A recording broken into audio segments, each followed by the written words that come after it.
والصلاة والسلام علی محمد الامین اعوذ باللہ من الشیطان الرجیم بسم اللہ الرحمن الرحیم۔ خواتین و حضرات، ہم سورہ انعام کی آیت 151 سے درس کی ابتدا کر رہے ہیں۔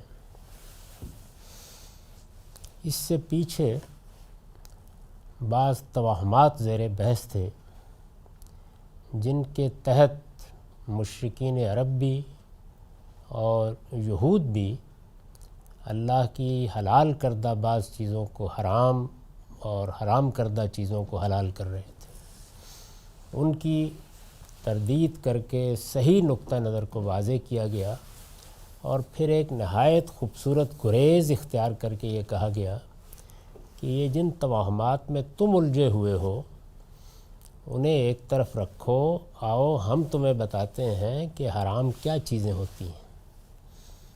یہ بالکل وہی اسلوب ہے جو ہم بھی بعض اوقات اختیار کرتے ہیں کہ لوگ جب کچھ رسوم میں الجھ جائیں تو انہیں کہا جاتا ہے کہ یہ چیزیں اپنی جگہ درست صحیح، یا ان میں اگر کوئی غلطی ہے تو اس کی اصلاح کر لیں گے، لیکن اصل حرمتوں پر توجہ دو۔ اور اصل حرمتیں ظاہر ہے کہ اخلاقی ہوتی ہیں، چنانچہ ان کو گنوانا شروع کیا ہے۔ اس میں ہم شرک پر گفتگو کر چکے، یعنی پہلی بات یہ کہی تھی کہ اللہ کے ساتھ کسی کو شریک نہ ٹھہراؤ۔ میں نے اس میں یہ عرض کیا تھا کہ اس کا لازمی تقاضا یہ ہے کہ ہم متعین طور پر شرک کی تعریف کریں، یعنی قرآن مجید کا یا الہامی صحیفوں کا اسلوب تو ہمیشہ سے یہی رہا ہے کہ اس میں چیزیں اپنے اطلاقی انداز میں بیان کر دی جاتی ہیں۔ یہی طریقہ عامت الناس کو دین سمجھانے کا بھی ہے، لیکن ان سب چیزوں کو سامنے رکھ کے پھر استقراء کے اصول پر قاعدے ضابطے بنائے جاتے ہیں۔ یہی اصل میں دین کا علم ہے۔ رسالت مآب صلی اللہ علیہ وسلم نے بھی دین کے ایک عالم کی حیثیت سے یہ کام کیا ہے، اور اس کی بڑی اچھی نظیریں آپ کی سیرت میں ملتی ہیں۔ یعنی ایک تو آپ کی حیثیت نبوی ہے جس میں آپ اللہ تعالیٰ کا دیا ہوا دین ہمیں بتاتے ہیں یا ہم تک پہنچاتے ہیں، اور دوسرے یہ کہ دین کے سب سے بڑے عالم بھی آپ ہی ہیں، اور آپ کا علم اور عام علماء کا علم اس لحاظ سے زمین و آسمان کا فرق رکھتا ہے کہ ہم خطا کر سکتے ہیں، غلطی کر سکتے ہیں، وہ بے خطا علم ہے۔ اور پھر اس سے بھی آگے بڑھ کر اگر اس میں کہیں کوئی غلطی ہو جائے تو اللہ تعالیٰ اس کی اصلاح فرما دیتے تھے۔ تو اس لحاظ سے وہ ایک بڑا قیمتی علم ہے، اور اس میں ان سب چیزوں کے شواہد آپ کو ملتے ہیں۔ جب آپ حدیث کے ذخیرے پر تفصیلی نگاہ ڈالتے ہیں تو معلوم ہوتا ہے کہ رسالت مآب صلی اللہ علیہ وسلم کس طریقے سے کلام کے بعض اوقات مضمرات کو واضح کرتے ہیں، کس طرح سے بعض اوقات کسی چیز کی تفریعات یعنی فروع کو متعین کرتے ہیں، کس طرح سے بعض اوقات حکم کو کسی خاص صورتحال پر اطلاق کر کے دکھاتے ہیں۔ تو یہ سب چیزیں جو ہیں یہ آپ کے ہاں بھی ہوتی ہیں، اور ایسے ہی بعض موقعوں کے اوپر آپ کسی چیز کے جامع اور معنی پہلوؤں کو کسی ایک جملے میں سمیٹ دیتے ہیں، جس کے بارے میں یہ فرمایا بھی کہ اوتیت جوامع الکلم، مجھے جامع بات کہنے کی خاص صلاحیت دی گئی ہے۔ تو اس وجہ سے یہ ضروری ہے کہ اس روایت کو سامنے رکھ کر ہم یہ بتائیں کہ شرک کیا ہے۔ تو میں نے یہ عرض کیا تھا، اور اس کو محض اس لیے دہرا رہا ہوں کہ یہ بڑا اہم معاملہ ہے، اس لیے کہ شرک آپ جانتے ہیں کہ سب سے بڑا گناہ ہے۔ اس کے بارے میں یہ کہا گیا ہے کہ اللہ تعالیٰ کے ہاں اس کے قانون کے مطابق، اس کی حکمت کے مطابق عفو و درگزر کے بڑے مواقع ہیں، لیکن کوئی آدمی اگر جانتے بوجھتے شرک کرتا رہا اور پھر بارگاہ میں کھڑا ہو کے وہاں یہ درخواست کرے کہ مجھے معاف کر دیا جائے تو یہ قابل معافی نہیں ہے۔ یہ اس کی اہمیت ہے، تو اس میں یہ جاننا چاہیے۔ سادہ لفظوں میں سب سے پہلے ہمیں اس کلمے کو سامنے رکھنا چاہیے کہ جو ہمیں سکھایا گیا اور قرآن مجید میں جگہ جگہ آیا ہے۔ وہ کیا ہے کہ اللہ کے ساتھ کسی کو الہ نہ مانا جائے۔ پھر اس کی قرآن آگے تفصیل کرتا ہے، تو اس سب کو سامنے رکھ کر سورہ اخلاص کو اور دوسرے مقامات پر جو چیزیں واضح کی گئی ہیں یہ معلوم ہوتا ہے کہ شرک کا مطلب یہ ہے کہ کسی کو خدا کی ذات سے سمجھا جائے یا خدا کو اس کی ذات سے سمجھا جائے، یعنی کوئی رشتہ ذاتی قائم کر دیا جائے، جس کو قرآن مجید نے یہ بیان کیا کہ لم یلد و لم یولد، یعنی وہ نہ باپ ہے نہ بیٹا، نہ اس نے جنا ہے نہ جنا گیا ہے۔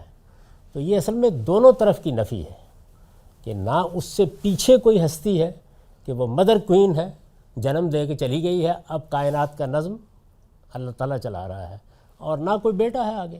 تو یہ تو ایک اطلاقی مثال ہوئی، اس کو جب آپ قاعدے میں ڈھالیں گے تو اسی طرح کہیں گے کہ کسی کو خدا کی ذات سے یا خدا کو اس کی ذات سے سمجھا جائے۔ دوسری چیز کیا ہے؟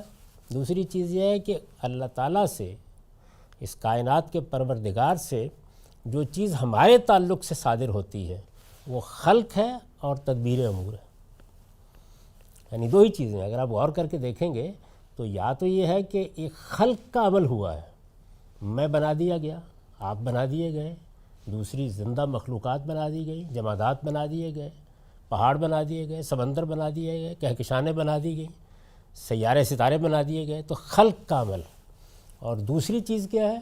تدبیر امور، یعنی یہ جو خلق کا عمل ہوا ہے یہ کسی ڈھیر پر تو نہیں ہوا، ایک ایک چیز معلوم ہوتا ہے کہ کہیں سے کنٹرول کی جا رہی ہے، اس کی نگرانی کی جا رہی ہے، اس کے معاملات کو دیکھا جا رہا ہے، وہ کسی کی گرفت میں ہے سب کچھ۔ جیسے آپ کسی کنٹرول روم میں بیٹھے ہوئے اپنے سارے نظام کو چلا رہے ہوتے ہیں، تو یہ بھی بدیہی حقیقت ہے۔ یعنی اس میں بحث فلسفے کی سطح پر یہ ہوتی ہے کہ وہ کون ہے، وہ قوانین فطرت ہے، وہ یہ پوری کائنات آپ سے آپ ہے، وہ اس کے پیچھے کوئی ماورا ہستی ہے، وہ ایک الگ بحث ہے۔ لیکن یہ بدیہی حقیقت ہے کہ یہ عالم ایک مخلوق ہے، یعنی بنا ہوا ہے، اس کے بننے کا عمل کو ہر لحظہ مشاہدہ کیا جا سکتا ہے، ہر وقت۔ یہ آپ کے سامنے آپ کا بچہ پیدا ہوتا ہے، اس میں ماضی کے آثار کو دریافت کرنے بعد میں جائیں، آپ کے سامنے پیدا ہوتا ہے۔ اور وہ پیدا کیسے ہوتا ہے؟ یعنی یوں نہیں ہوتا کہ آپ کے وجود سے کوئی چیز پھوٹ نکلتی ہے کہ اس کو آپ کسی ارتقائی عمل کے حوالے کر کے فارغ ہو جائیں، نہیں، آپ خام مال اپنے اندر ڈالتے ہیں۔ جس طریقے سے کسی فیکٹری میں کوئی چیز بنائی جاتی ہے، اس خام مال سے وہ قطرہ آب اور وہ بیضا بنتا ہے آپ کے سامنے، یعنی ماضی کا بنا ہوا نہیں ملتا، بنتا ہے، اس کے بعد وہ مختلف مراحل سے آپ کے سامنے گزرتا ہے اور جیتے جاگتے بچے کی صورت میں باہر آ جاتا ہے۔ تو یہ خلق کا عمل ہے جو ہو رہا ہے، یعنی اس کا کوئی انکار ہی نہیں کر سکتا، بدیہی عمل ہے۔ جب میں یہ کہتا ہوں نا کہ انسان ذرہ برابر بھی تأمل سے کام لے تو وہ اس حقیقت تک فوراً پہنچ جاتا ہے کہ ہم مخلوق ہیں۔ بحث یہ بنانے والا کون ہے؟ یعنی اگر کوئی کہتا آپ سے آپ بن رہے ہیں تو وہ بھی کسی قانون کو خالق مانے گا نا، مخلوق ہونے میں اختلاف نہیں کیا جا سکتا۔ دوسرا پہلو کیا ہے؟ تدبیر امور، یعنی یہ کام ایسے تو نہیں ہو سکتا، اس میں شعور پیدا کیا جا رہا ہے، حیات پیدا کی جا رہی ہے، باہمی تعامل وجود میں آ رہا ہے، معنویت کے ساتھ چیزیں ایک دوسرے کے ساتھ منسلک ہو رہی ہیں، ایک ایک چیز اتنے نازک ریاضیاتی عمل کے ساتھ بندھی ہوئی ہے کہ اگر اس کا رشتہ ذرا سا ڈھیلا کر دیا جائے تو سب کچھ درم برم ہو جائے۔ یہ صورتحال جو ہے یہ کیا ہے؟ تدبیر امور۔ تو نہ خلق میں کسی کو ساجی مانا جائے گا، نہ تدبیر امور میں۔ یہ جامع اور مانع تعریف ہے اس کی۔ اس کے بعد میں نے اطلاق کر کے بتایا تھا کہ وہ بڑے بڑے معاملات کیا ہیں، معاف کیجیے،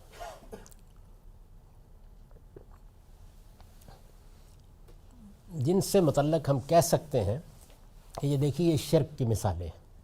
اس میں عیسائیوں یا مسیحیوں اور مشرکین نے جو عقائد پیدا کیے ان کا حوالہ دیا گیا۔ اسی طریقے سے جو ہمارے ہاں خاص مشرکانہ مباحث اس وقت بھی زیر بحث رہتے ہیں، جو ہندوؤں کے ہاں خاص طور پر یا اور بعض اقوام کے ہاں، ان کے بعض حوالے دیے گئے۔ اسی طرح سے اس سے ذرا نیچے کی سطح پہ آ کے ارواح خبیثہ، نجوم و کواکب اور شیاطین کے تصرفات پر بات ہوتی ہے۔ یہ کون سا دائرہ ہے؟ یہ تدبیر امور کا دائرہ ہے۔ ان کو خلق میں کوئی آدمی شریک نہیں مانتا، تدبیر امور میں مانا جاتا ہے۔ تو ظاہر ہے کہ یہ اس سطح پر آ کر شرک بن جاتا ہے۔ اس کی تفصیلات ہم انشاءاللہ العزیز جب شرک کو میزان میں پڑھیں گے تو وہاں کریں گے. یہاں صرف ایک اجمالی سا تصور دینا مقصود تھا. تو اس طرح کا کوئی کام کسی مسلمان کو نہیں کرنا چاہیے. یعنی اگر وہ اللہ کو ماننے والا ہے تو اس میں بہت متنبہ رہنا چاہیے. تو فرمایا کہ اے پیغمبر انہیں بتاؤ، ان کو پڑھ کر سناؤ کہ تمہارے رب نے کیا چیزیں حرام کی ہیں. تو سب سے پہلی چیز کیا حرام کی ہے؟ شرک کو حرام کیا ہے. تو شرک کا واضح تصور، یعنی کسی درجے میں بھی اگر یہ کہا جاتا ہے کہ فلاں ہستی ذات باری سے صادر ہوئی ہے یا فلاں ہستی سے ذات باری کا صدور ہوا ہے، تو بس یہ وہ چیز ہے کہ جس کو اگل کے پھینک دینا چاہیے. اسی طرح اگر ادنا درجے میں بھی کوئی آدمی یہ کہتا ہے کہ خلق کے عمل میں فلاں شریک ہو گیا ہے، تو یہ قابل التفات چیز ہی نہیں ہے. ایسے ہی معاملہ تدبیر امور کا ہے. اور یہ ذہن میں رکھیے کہ اگرچہ پہلے کی بھی واضح مثالیں موجود ہیں اور دوسرے کی بھی، لیکن زیادہ تر معاملہ اس صورت میں ہوتا ہے تدبیر امور میں. یہ جو مسلمان قوموں میں آپ دیکھتے ہیں تو زیادہ تر یہ چیزیں ہوتی ہیں. ارواح خبیثہ ہیں، نجوم و کواکب ہیں، ایسے ہی پھر داتا، غریب نواز، کتب، ابدال، وہ پھر تدبیر امور میں شریک کیے جاتے ہیں. آپ اگر ان تمام ہستیوں کے بارے میں بھی ہمارے ہاں کے جلیل القدر ائمہ کی بعض چیزیں دیکھیں تو واضح ہو جائے گا کہ صورتحال یہ نہیں ہے کسی کو خلق میں شریک کیا جا رہا ہے. ذات کا معاملہ بھی ہمارے ہاں اس طرح نہیں ہوا، لیکن تدبیر امور میں سب چیزیں چل رہی ہیں. یعنی کائنات کے کھونٹے ان لوگوں نے اٹھا کے رکھے ہوئے ہیں، باندھے ہوئے ہیں، اور یہ اس کے لحاظ سے چل رہے ہیں. تو یہ شرک کا معاملہ جو ہے یہ عام طور پر جب واضح ہونے کا عمل بھی صدیوں میں ہوا ہے. ذات میں شریک ہو گئے، خلق میں بھی شریک کی مثالیں مل گئیں، لیکن آہستہ آہستہ اس لغویت پر انسان متنبہ ہوتا چلا گیا ہے. تو دو پیغمبر جو آخری پیغمبر ہیں، سیدنا مسیح علیہ السلام اور آپ کے بعد رسالت مآب صلی اللہ علیہ وسلم، انہوں نے دنیا میں توحید کا انقلاب برپا کیا ہے. دو چیزیں جو ہیں ان کو ہمیشہ ذہن میں رکھیے، یعنی ان دونوں نے مل کے پوری دنیا میں توحید پہ انقلاب برپا کر دیا. انہوں نے بھی، اور بدقسمتی ادھر کیا ہوئی کہ تھوڑے ہی عرصے کے بعد خود ان کو ذات خداوندی میں سے قرار دے دیا گیا. ادھر ہمارے ہاں یہ تو نہیں ہوا. یعنی اگر ہوا بھی تو بہت چھوٹے پیمانے پر بعض لوگوں نے اس طرح کی باتیں کہہ دیں، لیکن بحیثیت مجموعی مسلمان امت نے اس سے اعراض کیے رکھا ہے. ہمارے ہاں زیادہ معاملہ وہ ہوا ہے، یعنی بعض ہستیوں کو تدبیر امور میں شریک کر دینے کا. تو یہ تو ایک تو یہ بات اچھی طرح سمجھ لینی چاہیے کہ اس طرح کا شرک چونکہ ہمارے ہاں پیدا ہو گیا ہے، اس وجہ سے اس پر بہت متنبہ ہر مسلمان رہے، اور کسی درجے میں بھی اس کو قبول نہیں کرنا چاہیے، کسی تعویل سے بھی، اس لیے کسی کی گنجائش ہی نہیں ہے. اور یہ میں عرض کر رہا ہوں کہ اس کا تعلق کسی خاص فرقے یا گروہ کی تعبیر سے نہیں ہے. اس میں نے ہمیشہ توجہ دلائی ہے کہ دو چیزیں ایسی ہیں، ایک شرک اور توحید کا معاملہ، ایک آخرت کی جواب دہی کا معاملہ. یہ چونکہ دین کی بنیاد ہے، یعنی اسی پر کھڑی ہے ساری پیغمبروں کی دعوت. اور آخرت کی جواب دہی کی بنیاد کیا ہے؟ عمل صالح، ایمان اور عمل صالح. آپ اس میں قرآن مجید کو فعال کے طریقے پر کھولیں گے وہ واضح کرے گا بات. سادہ ترجمہ پڑھتے چلے جائیے. اس کے لیے کسی عالم کی مدد کے بغیر قرآن مجید کو پڑھیے، آپ یہ دیکھیں گے کہ بالکل واضح ہو جائے گا. تو یہ سب سے بنیادی، سب سے پہلی چیز ہے. وہ فرمایا کہ یہ کیا حرام حلال کی بحثیں کر رہے ہو، سب سے پہلے یہ سنو، یہ شرک حرام ہے. اس کے بعد وَبِالْوَالِدَيْنِ احسانا، یعنی یہ تدبیر امور میں تجویز شاید وہاں سے لیتے ہیں کہ فرشتوں کو جو اللہ تعالیٰ تفویض کی ہیں، تو اسی طرح ہم بھی اس میں شامل ہو.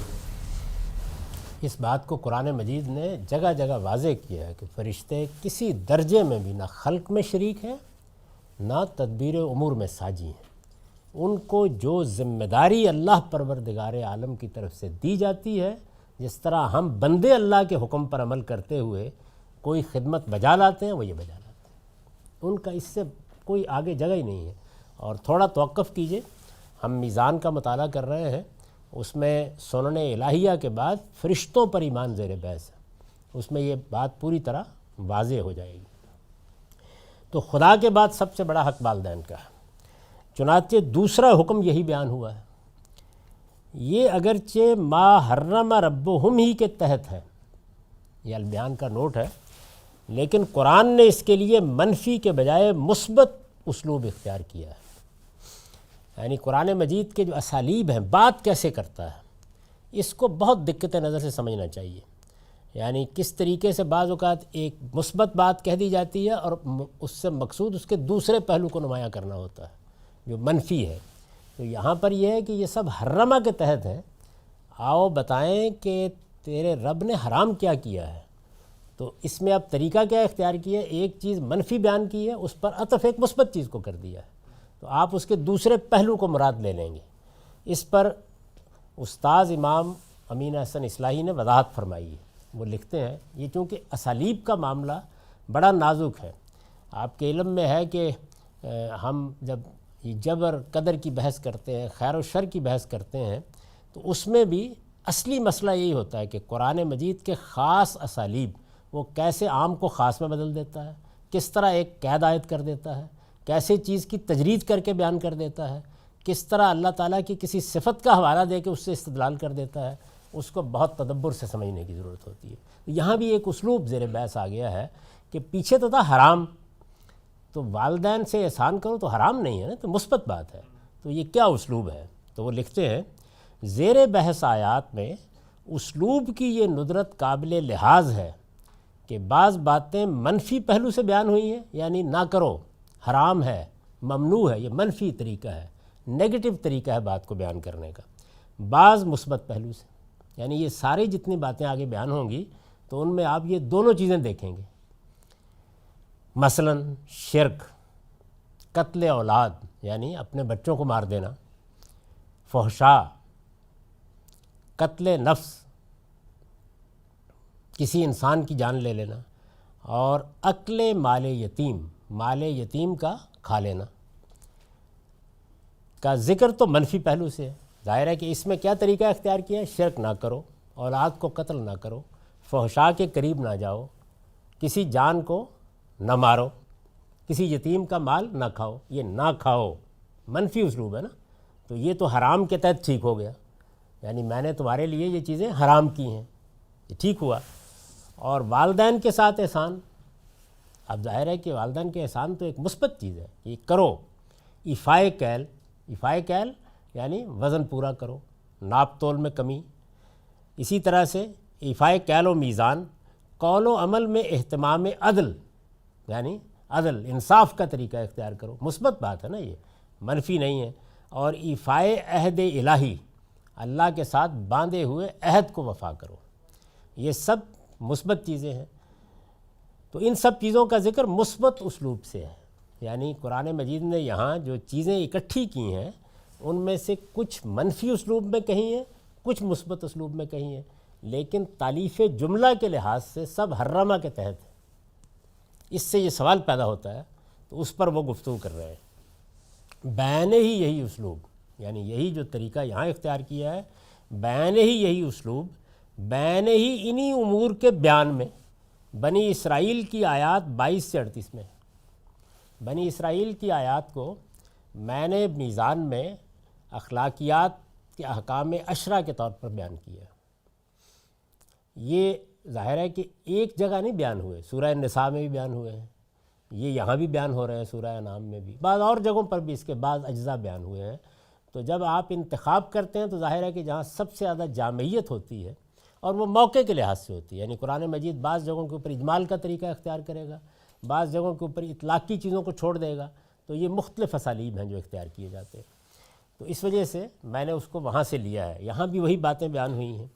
اس کی وجہ یہ ہے کہ نفی سے اس بات اور اس بات سے نفی کا استنباط ایک بدیہی چیز ہے، یعنی یہ چونکہ ایک بڑی آبویس سی چیز ہے کہ آپ جب یہ کہتے ہیں کہ والدین کے ساتھ احسان کرو یا اللہ کو ایک مانو، تو اس کا منفی پہلو آپ سمجھ میں آ جاتا ہے، وہ ایک بدیہی چیز ہوتی ہے، آبویس چیز ہوتی ہے، یعنی اس کو بیان کرنے کی ضرورت نہیں ہوتی۔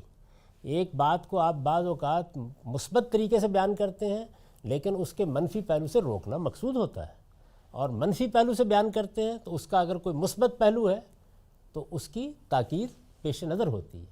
تو یہ زبان کے مختلف اسالیب ہیں جو اختیار کیے جاتے ہیں۔ جب ایک شے کا اس باتی انداز میں حکم ہے تو اس کے لازمی معنی یہ ہے کہ جو چیز اس کی ضد ہے اس کی لازماً ممانعت ہے۔ یعنی جب آپ نے پازیٹیولی کسی چیز کو کرنے کے لیے کہا ہے تو اگر اس کی کوئی چیز ضد ہے، اس کے مخالف ہے، تو اس کا مطلب یہ ہے نا کہ اس سے رکنا چاہیے۔ علی حاضل قیاس، ایک چیز کی ممانعت ہے تو اس سے یہ بات آپ نکلی کہ اس کا مقابل پہلو مطلوب ہے۔ ایک چیز سے روکا گیا ہے تو آپ دیکھیے کہ اس کے مقابل میں کیا بات ہے، تو وہ چیز چاہی جائے گی۔ تو اللہ تعالیٰ کی کتاب میں چونکہ ادب کا ایک بہترین شہپارہ ہے، اس طریقے سے بعض باتیں بیان کی جاتی ہیں، ان کو پھر نکالنا پڑتا ہے اور نکال کے اس کو واضح کرنے کی ضرورت ہوتی ہے۔ علی حاضل قیاس، اگر والدین کے حقوق کی ادائیگی کا حکم ہے، اس سے پہلے ہے کہ یعنی اگر شرک کی نہیں ہے تو توحید مطلوب ہے، شرک سے روکا گیا ہے تو اس کا مطلب کیا ہے؟ ایک مثبت چیز چاہیے، آپ شرک نہ کریں تو مطلب ہے اللہ کو ایک مانے، تنہا اسی کو مانے، اسی کو اپنا معبود سمجھے، اسی کو خالق مانے، اسی کو بادشاہ مانے، تو یہ اس کا لازمی نتیجہ ہے۔ یعنی اگر شرک کی نہیں ہے تو توحید مطلوب ہے، شرک سے روکا گیا ہے تو اس کا مطلب یہ ہے کہ توحید چاہی گئی ہے، وہ اختیار کرنی چاہیے۔ علی حاضل قیاس، اگر والدین کے حقوق کی ادائیگی کا حکم ہے تو ان کے ساتھ بدسلوکی اور ان کی نافرمانی حرام ہے۔ کہا ہے نا کہ حسن سلوک کرو، تو ہر عاقل یہ اس کے بعد سمجھے گا کہ یہ تو نہیں ہونا چاہیے پھر کہ والدین کے ساتھ آپ بدتمیزی پہ اتر آئیں۔ حسن سلوک کے منافی ہے یہ بات، اس کا ضد ہے، اس کے مقابل ہے، تو اس کو بیان کرنے کی الفاظ میں ضرورت نہیں ہے۔ اس اسلوب کی روشنی میں وہ تمام باتیں جو بیان تو ہوئی ہیں اس بات کے الفاظ میں، جیسے والدین سے حسن سلوک کرو، پورا تولو، یہ اس بات کا اسلوب ہے، یہ پازیٹیو اسلوب ہے، اس بات کے اسلوب میں بیان ہوئی ہیں، لیکن ہیں ظاہری تالیف کلام کے اعتبار سے حرامہ کے تحت، یعنی منفی پہلو کو سامنے رکھا جائے گا تو یہ حرامہ کے تحت چلی جائیں گی۔ تو اس سے یہ معلوم ہوا کہ قرآن مجید کی جو زبان ہے اس میں آپ محض نحو کے منطقی قواعد کا منطقی طریقے سے اطلاق کر کے نہیں سمجھ سکتے، اس کو ایک فعل استعمال کیا ہے اور آگے کی چیزیں اس طرح بیان کی ہیں کہ آپ خود اس کے ضد پہلوؤں کو سمجھتے چلے جائیں اور اس کے لحاظ سے اطلاق کرتے چلے جائیں۔ اس کا فائدہ کیا ہوتا ہے؟ اس کے نتیجے میں بہت سی چیزیں الفاظ میں بیان کرنے کی ضرورت نہیں ہوتی، وہ آپ سے آپ نمایاں ہو جاتی ہیں۔ تو حرمہ کے تحت لا کر بتا دیا کہ آگے جتنی باتیں بیان ہو رہی ہیں ان کا منفی پہلو بھی مطلوب ہے کہ تمہیں اس کے قریب نہیں جانا۔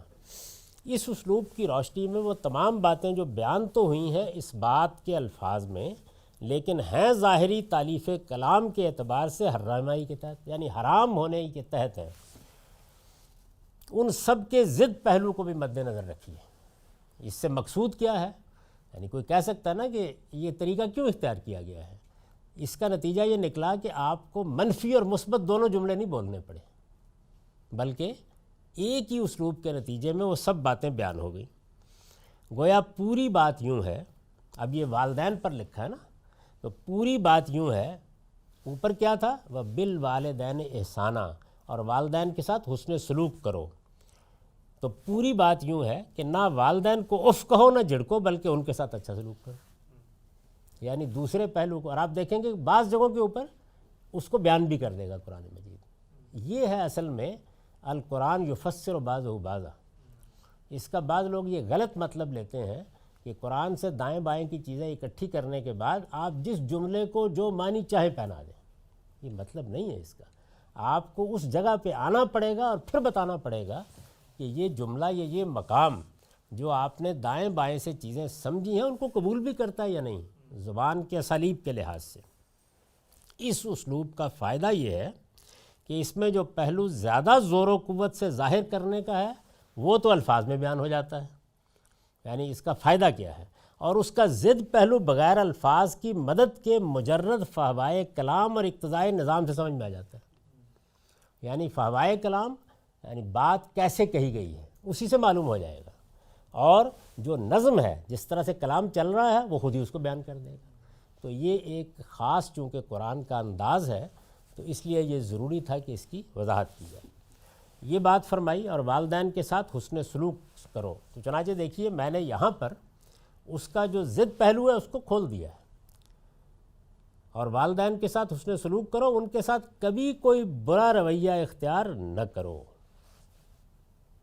اب برے رویے کی کچھ مثالیں جیسے قرآن مجید نے بھی دی ہیں وہ دسیوں ہو سکتی ہیں، لیکن حسن سلوک کے مقابل میں کیا چیز ہوتی ہے؟ یعنی حسن سلوک اچھا رویہ، مقابل کیا ہے؟ برا رویہ، تو وہ اختیار نہ کرو۔ وَلَا تَقْتُلُوا أَوْلَادَكُم مِّنْ إِمْلَاقٍ، اور اپنی اولاد کو مفلسی کے اندیشے سے قتل نہ کرو۔ نحن نرزقکم وإیاہم، ہم تمہیں بھی روزی دیتے ہیں اور ان کو بھی دیں گے۔ یہ دیکھیے یہ ایک ہی فعل ہے لیکن وہ اپنے مفعول کے لحاظ سے دو صورتوں میں بیان ہو جائے گا۔ یہ خود قرآن کا اسلوب ہے، بعض اوقات بلاغت کا یہ تقاضا ہوتا ہے۔ تو نحن نرزقکم میں ہے ہم تمہیں بھی روزی دیتے ہیں، اس لیے کہ وہ تو بیان واقعہ ہے۔ اچھا، اب جس کو قتل کیا جا رہا ہے اس کے بارے میں مستقبل کے اندیشوں میں آپ مبتلا ہیں کہ بچے کو اس لیے مار دیں کہ کل کھائے گا کہاں سے، تو اس وجہ سے وہاں آپ فعل کو مضارع میں مستقبل کے ساتھ متعلق کر سکتے ہیں۔ تو میں نے ایسے ہی ترجمہ کیا، ہم تمہیں بھی روزی دیتے ہیں اور ان کو بھی دیں گے۔ اس پر جو نوٹ میں نے لکھا ہے وہ یہ ہے، یہ یعنی یہ کیوں کہا، کون مارتا ہے والدین میں سے اپنے بچوں کو؟ یہ عرب جاہلیت میں لڑکیوں کو زندہ درگور کر دینے کی اس سنگ دلانہ رسم کی طرف اشارہ ہے جس کی ایک وجہ یہ بھی تھی کہ وہ سمجھتے تھے کہ عورت چونکہ کوئی کماؤ فرد نہیں ہے اس لیے اس کی پرورش کا بوجھ کیوں اٹھایا جائے۔ یعنی یہ تو ایک طویل تاریخ میں عام تمدنی رویہ رہا ہے کہ مرد کما کے لائیں گے۔ جس طریقے سے معیشت کے معاملے میں عورت فعال کردار اب ادا کر رہی ہے، اور وہ بھی ابھی کہاں کر رہی ہے، یعنی بہت محدود صورتوں میں کر رہی ہے، یہ آج کی چیز ہے۔ پہلے ایک معاون کا کردار ضرور کرتی رہی ہے لیکن ذمہ داری مرد پر ہی رہی ہمیشہ۔ چنانچہ قرآن مجید نے اسی چیز کو اصول کے طور پر سامنے رکھ کر سورہ نساء میں نظم اپنا بیان کیا کہ جس کے اوپر کمانے کی ذمہ داری ہے۔ یہ محض کمانے کی ذمہ داری ایک لفظ نہیں ہے، یہ اس دنیا میں سب سے بڑی ذمہ داری ہے۔ اگر آپ غور کر کے دیکھیں تو جس وقت آپ یہ ذمہ داری لے لیتے ہیں کہ کمانا مجھے ہے یا کمانا تمہیں ہے اور اس کے لیے تم مسئول ہو، جواب دہ ہو، ذمہ دار ہو، تو یہ بہت بڑی چیز ہے، آسان نہیں ہے یہ۔ یعنی ایک ہے کہ آپ نے کہا کہ چلیں ٹھیک ہے دونوں کچھ مل ملا کے دال دلیا کر لیں گے، یہ یوں نہیں ہے۔ کماؤ فرد جو ہے وہ اصل میں مرد رہا ہے ایک طویل عرصے تک، جی وہی بھگت رہے ہیں۔ تو کمانے کا معاملہ چونکہ یہ رہا ہے تو پھر عرب کے حالات میں وہ اگر آپ ان کی تاریخ کو پڑھیں تو اتنے زیادہ معاش کے وسیع ذرائع نہیں تھے۔ یعنی آپ نے بکریاں چرا لی ہیں، آپ نے کوئی قافلہ لے لیا، آپ چلے گئے، اتنے ذرائع نہیں تھے۔ ہے وادی غیر ذی زرعی، وہ تو اللہ کا کرم ہوا کہ دائیں بائیں سے اللہ کی نعمتیں آنے لگ گئیں اور وہ اس کے گھر کی برکت تھی جس کی وجہ سے ہوا، ورنہ بحیثیت مجموعی اگر آپ اس زمانے کی تاریخ کا مطالعہ کریں تو آپ یہ دیکھیں گے کہ فقراء کی ایک بڑی تعداد ہے، بہت کمزور لوگ بیچارے جن کے لیے کوئی روٹی کمانے کا بندوبست بھی نہیں ہوتا تھا۔ اس میں بعض اوقات اگر بچی ہو گئی ہے تو بعض شقی القلب لوگ یہ خیال کرتے تھے کہ یہ اب کیا ہے، دوسری ہو گئی تیسری ہو گئی، اب اس کو کھلانا پڑے گا، تو یہ ہم ویسے ہی اس کا گلا گھونٹ دیتے ہیں۔ اس میں عرب سوسائٹی میں یہ بھی پہلو تھا کہ اگر کوئی کسی لڑکی کو کچھ کام کرنے کو کہتا تھا کہ یہ بڑی ہوگی میرے لیے کام، تو اس کو معیوب سمجھا جاتا تھا، یا یہ تو ہمارے معاشرے میں بھی رہا ہے، ہمارے ہاں یعنی ابھی بھی ہمارے ہاں اس کو بڑا معیوب سمجھا جاتا رہا ہے۔ یہ ابھی کسی حد تک آپ کے ہاں یہ چیز قابل قبول ہونا شروع ہوئی ہے، ورنہ بیوی کے بارے میں یہ خیال کرنا کہ وہ کما کے لائے یا بہن بیٹی کے بارے میں یہ خیال کرنا یہ بہت بری بات سمجھی جاتی رہی ہے۔ یہ ذہن میں رکھیے کہ یہ جو کچھ ہم بات کر رہے ہیں اس کا مذہب سے کوئی تعلق نہیں ہے. یعنی ایک معاشرہ ہے، اس کی ایک ثقافت ہے، اس کی ایک تہذیب ہے، اس کے اندر کچھ چیزوں کو مانا یا سمجھا جاتا ہے، یہ چیزیں اس سے پیدا ہوتی ہیں. تو یہ باعث بنتا تھا اس کا. ابھی ہم نے اس کی کچھ آگے تفصیل کرنی ہے، لیکن اس نشست کا وقت ہو گیا. اقول قولی ھذا واستغفر اللہ لی ولکم ولسائر المسلمین.